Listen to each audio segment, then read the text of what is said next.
네, 오늘은 마태복음 23장을 좀 깊이 들여다보겠습니다.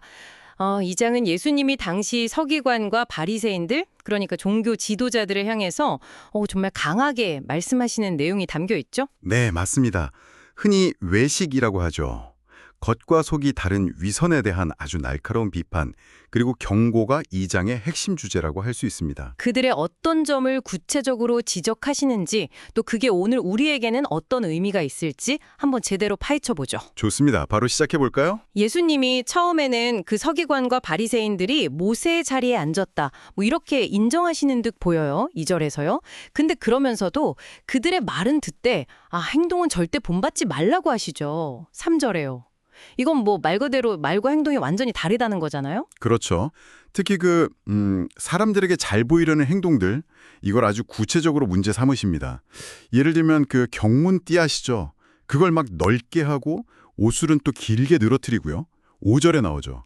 네네. 그리고 뭐 잔치 가면 윗자리 좋아하고 회당에서도 높은 자리에 앉으려고 하고 6절 말씀이죠. 맞아요. 또 시장에서는 막 사람들한테 인사받고 랍비, 선생님 이렇게 불리는 걸 엄청 즐겼다는 거예요. 7절에요.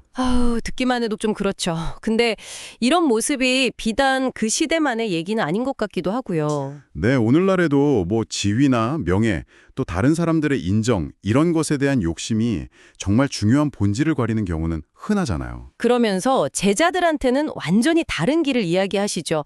뭐 랍비니, 아버지니, 지도자 같은 그런 호칭에 얽매이지 말라고요. 그렇죠. 오직 하나님 아버지만 섬기고 서로는 그냥 형제로서 섬겨라. 이게 8절부터 11절까지의 핵심 메시지입니다. 그리고 그 유명한 말씀, 자기를 높이는 자는 낮아지고 자기를 낮추는 자는 높아진다.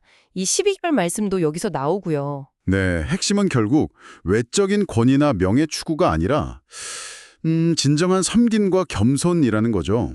그리고 이제 바로 이어서 화 있을진저, 이 아주 무서운 어조로 7가지 위선을 막 쏟아내십니다. 그 7가지 화가 정말 강렬하죠. 몇 가지만 좀 짚어볼까요? 예를 들어서 천국문을 자기들도 안 들어가면서 남들도 못 들어가게 막는다. 첫 번째부터가 충격적이에요. 13절이죠. 네, 그렇죠. 또 그 맹세 규정 가지고 말장난하는 거요. 예를 들어 성전에 금으로 맹세하면 지켜야 하고 그냥 성전으로 맹세하면 안 지켜도 된다는 식의 그런 거요. 16절부터 22절까지 나오는데 이런 사소한 규정에 얽매이면서 정작 더 중요한 걸 놓치고 있다고 비판하시는 거죠. 맞아요. 그게 참 인상 깊었어요. 본질은 다 잊어버리고 형식에만 완전히 매몰된 모습이랄까요? 바로 그겁니다.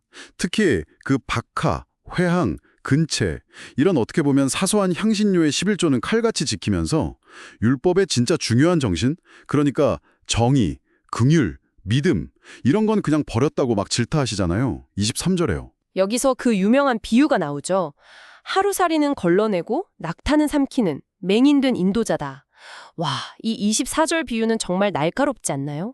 정말 그렇죠. 사소한 것에 집착하느라 정말 큰 가치를 놓치는 그 어리석음, 이걸 이보다 더 잘 표현할 수 있을까 싶어요. 혹시 우리 삶에도 이런 하루살이와 낙타는 없을지 한번 생각해 볼 문제죠. 그리고 또 그 비유들. 겉은 깨끗하게 씻는데 속은 탐욕과 방탕으로 가득한 잔과 대접 같다. 25절, 26절이요. 네, 그리고 또 있죠. 겉은 막 하얗게 회칠해서 아름답게 보이는데 그 안에는 죽은 사람의 뼈와 온갖 더러운 것이 가득한 무덤 같다. 27절, 28절 말씀이죠. 와, 정말 섬뜩할 정도네요. 겉모습만 번지르르 하고 속은 완전히 썩었다는 거잖아요. 네, 그 겉과 속의 극심한 불일치, 이 위선에 대한 경고는 결국 심판 선언으로까지 이어집니다. 뱀들아, 독사의 새끼들아, 33절인데요. 정말 격한 표현이죠.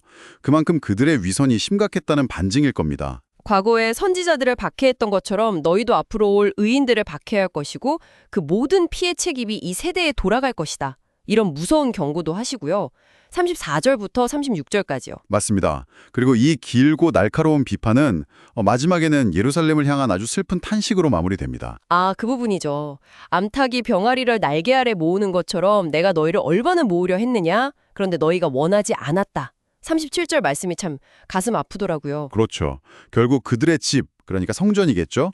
그 집이 버려지고 황폐하게 될 것이라는 예언으로 끝맺습니다. 38절, 39절에요. 네, 오늘 이렇게 마태복음 23장을 쭉 살펴봤는데요. 네, 이 장은 결국 종교적인 위선, 그러니까 우리가 믿는다고 말하는 것과 실제 살아가는 삶 사이의 그 불일치, 좀 본질을 잃어버린 형식주의가 얼마나 위험한지를 정말 강력하게 경고하고 있는 거죠.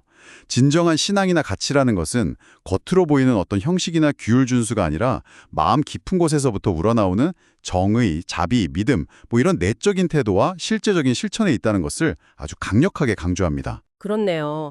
이게 2000년 전의 이야기지만 오늘 우리에게도 생각할 거리를 많이 던져주는 것 같습니다. 뭐 종교적인 맥락을 떠나서라도요.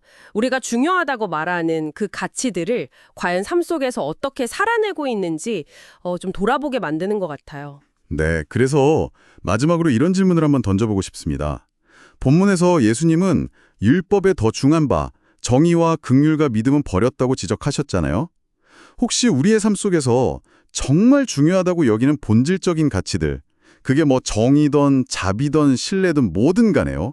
그런 가치들 대신에 어쩌면 상대적으로 덜 중요하거나 좀 부차적인 규칙, 형식, 아니면 다른 사람들의 평판, 혹은 그냥 늘 해오던 습관 같은 것에 더 많은 시간과 에너지를 쏟고 있는 영역은 없을까요? 한번 각자 깊이 생각해 볼 문제가 아닌가 싶습니다.